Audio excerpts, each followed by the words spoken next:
আঙুল দাও আঙুল দাও। গত দরসে আমরা বলেছিলাম যে একটা কিতাব জানার পূর্বে তিনটা বিষয় জানা আবশ্যক। কয়টা বিষয়? কোন বিষয় পড়ছি এবং দেখো কোন বিষয় পড়ছি, হ্যাঁ, এবং ওই বিষয়ের উপর এই কিতাব কেন পড়ছি এবং মুসান্নিফের জীবন। তো আমরা বলেছি আমাদের আজকের বিষয়, আমাদের এই কিতাবের বিষয়বস্তু হচ্ছে ইলমুস বড় না ইলমুস সরফ, বলা ইলমুস সরফ, ইলমুস সরফ। কথা বুঝতে পারছি? আমি এরপর আসো, আমি শর্টকাটে বলতেছি ইলমুস সরফ। এরপরে দ্বিতীয় বিষয় হচ্ছে এই কিতাব ইলমুস সরফের মধ্যে এই কিতাবটা আমরা পড়তেছি কয় কারণে? কয় কারণে? দুই কারণে। কয় কারণে? দুই কারণে। একটা হচ্ছে ওর সহজতা, এই কিতাব অন্যান্য কিতাবের চেয়ে কি সহজ, বলো এই কিতাব অন্যান্য কিতাবের চেয়ে সহজ, এবং এই কিতাবের মধ্যে অনেকগুলো সূক্ষ্ম বিষয় কি করা হয়েছে তুলে ধরা হয়েছে, যে কারণে আমরা কি করছি এই কিতাবটা পড়ছি। আর এই কিতাবের লেখকের নাম কি বলেছিলাম?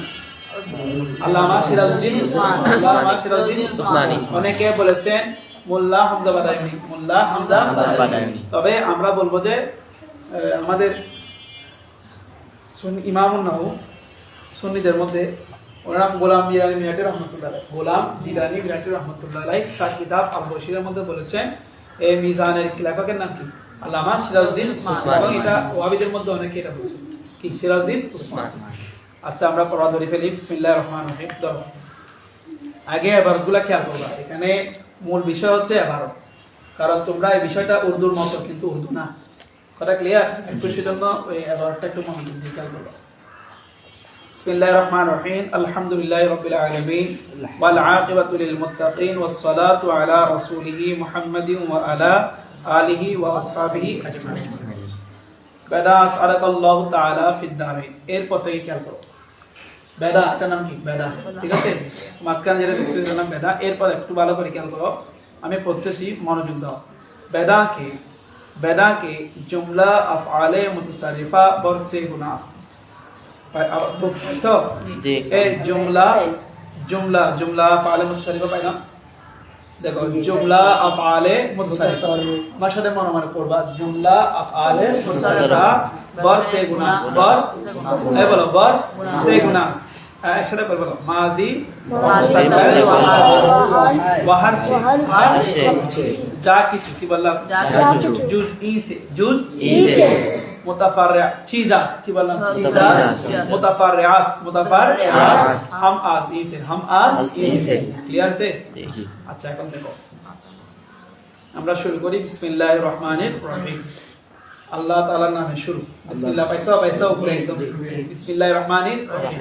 আল্লাহর নামে শুরু। আর রহমান যিনি পরম করুণাময় অসীম দয়ালু। তাহলে আল্লাহর নামে শুরু যিনি পরম করুণাময় অসীম দয়ালু। এখন ভালো করে খেয়াল করো। আলহামদু এটা ইসিম না ফেল? ইসিম না ফেল? শুধু আলিফ লাম না, ইসিম না ফেল? ইসিম। আলহামদু সমস্ত প্রশংসা লিল্লাহি কার জন্য? আল্লাহর জন্য। রব্বিল আলামিন যিনি জগৎসমূহের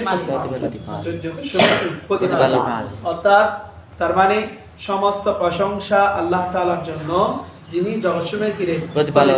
সমস্ত প্রশংসা আল্লাহ তাআলার জন্য যিনি জগৎসমূহের প্রতিপালক। ঠিক আছে, এখানে আলা হযরত রাহমাতুল্লাহ আলাইহি বালাগাতের একটা কায়দাকে বেস করে উনি অর্থ তুলেছেন কি এই সমস্ত প্রশংসা আল্লাহ তাআলার জন্য যিনি বিশ্ববাসীর প্রতিপালক। বিশ্ব জগৎ বলেন না, কি বলছেন? কেন? কারণ এখানে বিশ্বের মধ্যে থাকে কি মানুষের না বা জীবজন্তু থাকে না, বলছে সেজন্য কি বিশ্ববাসীদের প্রতিপালক। দুইটাও নেওয়া যাবে। তুমি তাইলে বলতে পারবা তাহলে এখন করো আলহামদু সমস্ত প্রশংসা লিল্লাহি কার জন্য? আল্লাহর জন্য। রব্বিল আলামিন জগৎসমূহের প্রতিপালক অথবা বিশ্ববাসীর অথবা জগৎবাসীর প্রতিপালক। কথা বুঝা যাচ্ছে এখন? ওয়াল আকিবাতু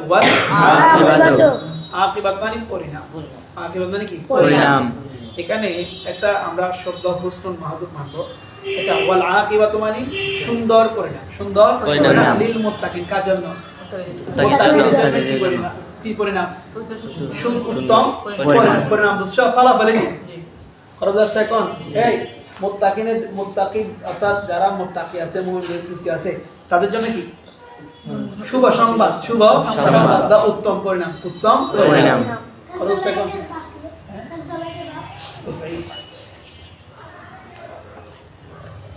এর ভাষা বিসমিল্লাহ। ওয়াসসালাতু দরুদ আলা রাসূলিহি তার রাসূল মুহাম্মাদিন মুহাম্মদ সাল্লাল্লাহু আলাইহি ওয়াসাল্লাম ওয়া আলিহি তার পরিবার ওয়া আসহাবিহি আজমাইন এবং তার সমস্ত কিসের উপর সাহাবায়ে কেরামের উপর। তাহলে দরুদ নবী করিম সাল্লাল্লাহু আলাইহি ওয়াসাল্লামের উপর, তার পরিবারের উপর, তার সমস্ত সাহাবায়ে কেরামের উপর।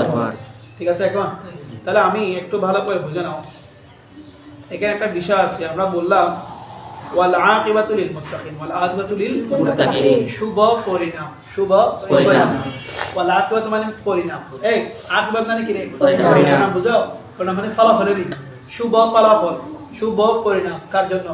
মুত্তাকিদের জন্য।